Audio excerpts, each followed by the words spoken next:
We all know that Peloton has been an absolute monster this year as gyms closed around the world and people tried to figure out how to stay active at home. In this video, I'll share 3 insights that I've gathered since becoming a Peloton member in early September. We'll dig into what Peloton does so effectively to grow their business. Hey, I'm Will, and if you're new here, I'd love if you consider subscribing. I teach you something new in sales, digital marketing, and entrepreneurship with new videos every single week that take you from zero to self-starter. As usual, here's some timestamps to help you out in navigating in this video. Without further ado though, let's jump into these 3 lessons from Peloton. The first lesson that I've learned from Peloton is that your community is invaluable. Peloton is highly effective at cultivating a sense of community and aligning towards their goal of being the center of somebody's connected fitness journey. We can look at this in 2 different ways, from a product standpoint as well as from a website positioning standpoint. When it comes to the product, there are so many different features that highlight this point on community. For example, you can follow your friends and work out either synchronously or asynchronously. You can also earn different badges over the course of the month for their challenges or for different rides that are part of different collections that they've curated. With newer beta features like sessions, they're starting to replicate more of what a traditional gym environment is by putting you in a group of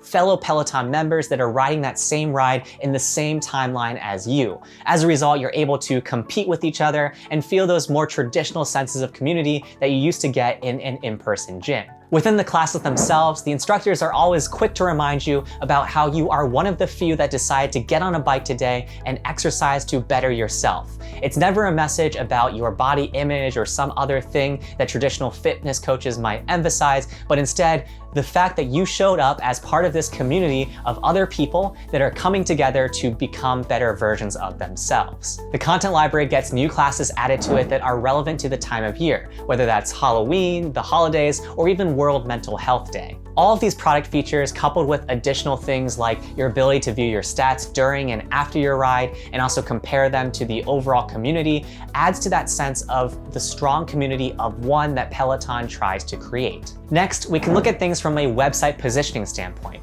The first thing we might notice is how Peloton is hosted on onepeloton.com. Again, emphasizing that idea that we are one community.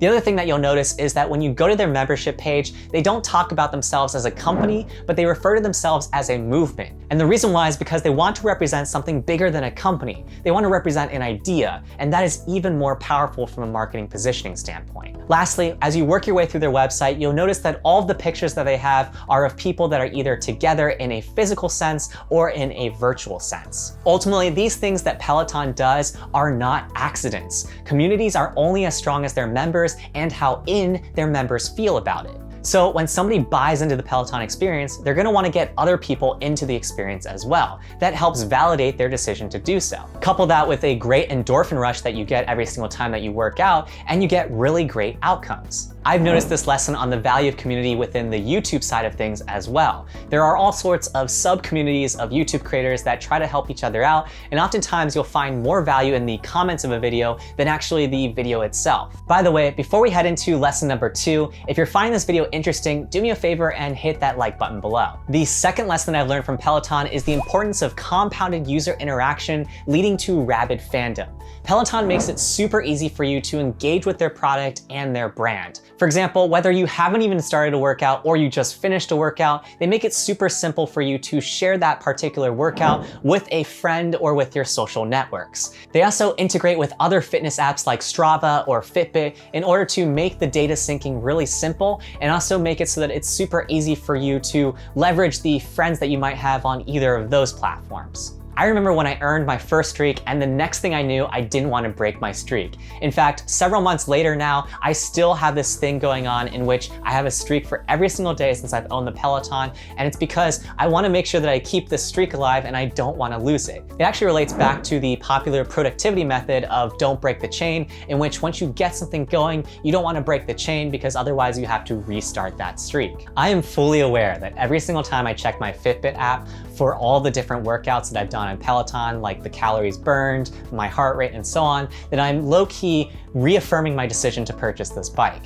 And the reason why is because I'm getting this positive feedback loop of all the work I've done on myself and my health, and that I want to keep doing it the next time that I jump onto the bike. Lastly, aside from all these stats and opportunities to share your workouts with your friends, Peloton also regularly engages you as a brand. They'll send you weekly emails that summarize the upcoming classes or things to look out for, or new features that they are rolling out. By hitting you with multiple angles, they're making sure that they remain relevant to your life. These user engagement opportunities absolutely work. And the way we can look at this is by looking at the sorts of engagement statistics that Peloton has released in their recent quarterly earnings report. Ultimately, all of these digital apps use the same sort of core metrics, such as daily active users or monthly active users. What they want is they want users to regularly be returning to these applications and investing time on these platforms. That ultimately tests the stickiness and is a proxy for the value that the brand is delivering to the end user. So when we dig into the investor side of things, we notice three big things. The first thing is that Peloton has an NPS score of a 94. A Net Promoter Score of a 94 is otherworldly. It's on the level of Apple, which is really hard to achieve. So this really goes to show you that tons of customers love the Peloton experience. The second thing that we can notice when we look at the investor report is that Peloton highly values these user engagement signals. In fact, they report that 248 million high fives were given in fiscal year 2020. And lastly, from this high user engagement, we can see that Peloton has really low customer churn. In other words, not that many people leave the platform. In fact, over the last 3 years, the average churn rate has been 0.64%. In other words, for every 100 Peloton users, less than one of them every single month is leaving the platform. If you dig into their churn data even further, you'd see that even after 3 years of activating a Peloton product, 4 out of 5 of every Peloton customer that started 3 years ago is still with the company. That's an incredible retention rate that any physical gym in a large city would love to have over a 3-year time period. After you experience all of this sort of user engagement with Peloton as a brand, you start to become more willing to talk about Peloton and to share your experience with others. When you pair that with a super powerful referral program in which you give new users $100 off their purchase and you give existing users $100 off Peloton swag, it leads to a viral effect of a growth loop. As a result, new users start to have that same positive experience and then recruit new users, whereas existing users get free Peloton swag and pretty much become free walking billboards for advertising Peloton. It's honestly brilliant and one of the best marketing approaches that I've seen from a consumer-focused brand. If you're still watching this video, comment below what you think about Peloton's 94 NPS score. See what I did there with engagement? The third big marketing lesson we can learn from Peloton is that proper positioning leads to resonating with your ideal customer profile. Peloton has a really broad customer profile. When we look at things from their investor report, we can see that they categorize their target audience as ages 18 through 70 with 50K or more in household income and access to broadband internet. And then when they're asked to size their market, they consider consumers who don't see price. Why do they do this? Well, Peloton ultimately knows that they are a premium experience. It's obvious when they price their product as more than a decked out MacBook Pro and tack on a monthly subscription fee that's 3 to 4 times what people usually pay for monthly subscriptions. Yet, despite the beef that some people might have about Peloton's pricing, they don't seem to have any issues with finding customers that are willing to fork this bill. Why is that? Well, it comes down to perceived value. There's frankly no competitor that's remotely close to Peloton's brand recognition, content library, technology, or even their community engagement. Great product, great people, and great process leads to great outcomes for a company. In fact, we can see that over the last 6 years, Peloton has done a great job of identifying which consumers are not concerned about the price and fit into their ideal customer profile. In that time period, they've increased the percentage of subscribers that are earning under 100K in annual household income by 17% to make up 46% of their overall connected fitness subscribers. Peloton pulled a play from Apple here in that they first targeted the wealthy and then they opened up their product to the general public or to broader demographics. We like to get what the wealthy have because honestly, it makes us feel good about ourselves. You might not like that reality and how that sounds, but it's ultimately true. And it's this exact fact that makes Apple so successful despite only owning 8.5% of the market share for computers.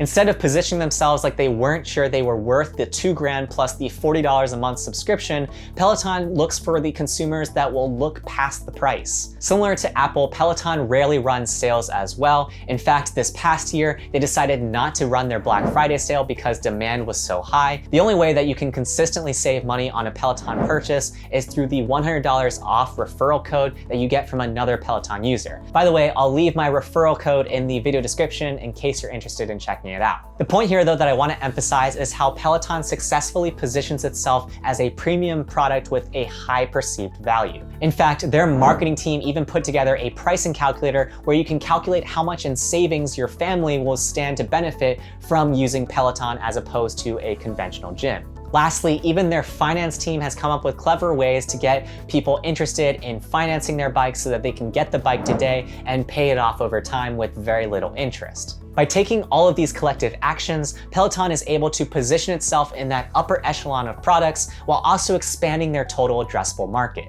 There are two big takeaways from today's video. The first one is to focus on building a community around your brand. You can have 100,000 customers, but if none of them like you, then you become Comcast versus, say, for example, Instagram. The former is something that we can't wait to leave, whereas the latter is something that we are more than willing to engage with as a platform and with other people. The second big takeaway is to create multiple opportunities for engagement. In order to build up that community, you have to give your users a lot of different opportunities to actually engage with your brand. The best ways to do this might be to have them share personal stories with your brand, or to create viral loops in which you incentivize them to share your brand with their friends. This is what we can see with Peloton and how easy it is to share a workout or to refer a friend for $100 off and $100 of Peloton swag. Now it's your turn. Tell me in the comments below what you think has made Peloton so successful. I love hearing from you guys, and I try to read and respond to every single comment. If you like this video, hit that like button below. By doing so, you'll tell me that I should create more content like this.